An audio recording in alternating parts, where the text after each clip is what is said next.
আসসালামু আলাইকুম ভিউয়ার, সবাইকে অনেক অনেক স্বাগত জানিয়ে ভিডিওটি শুরু করছি। তো আজকের এই ভিডিওতে আলোচনায় থাকছে প্রাথমিক বিদ্যালয়ের সহকারী শিক্ষক নিয়োগ পরীক্ষার যে আর মাত্র 20টি দিন বাকি আছে, এমত অবস্থায় আপনার প্রিপারেশন কতটুকু।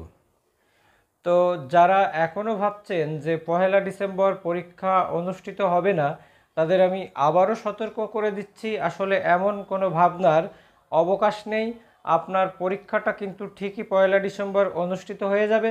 তো বিশেষ করে প্রস্তুতির ব্যাপারটা বলি যে আসলে প্রস্তুতিটা কেমন, সেটা নির্ভর করবে আসলে আপনার মেন্টালিটি বা মানসিকতার উপর। অর্থাৎ আপনার এই চাকরি করার আগ্রহটা কেমন, বা এই চাকরি আপনার কতটা লালায়িত বা কতটা স্বপ্ন ছিল আপনার টিচার হওয়া, তার উপরে।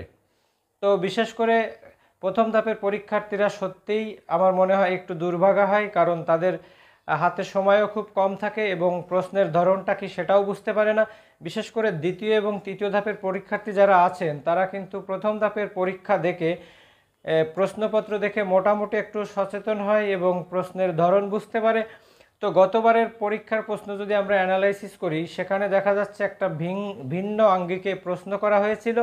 তো গতবারের প্রশ্নর মতো যদি এবারও প্রশ্ন হয়ে থাকে, অবশ্যই নিঃসন্দেহে পরীক্ষাটা অনেক কঠিন হবে। তো এই অল্প কয়েকদিনে আমি বলবো নতুন কিছু আর না পড়ে, নতুন কিছু বলতে সাধারণত 3 মাসের কারেন্ট অ্যাফেয়ার্সগুলো পড়বেন এবং যা আপনি এ যাবৎকাল পড়েছেন তার উপর বারবার করে রিভিশন দিবেন।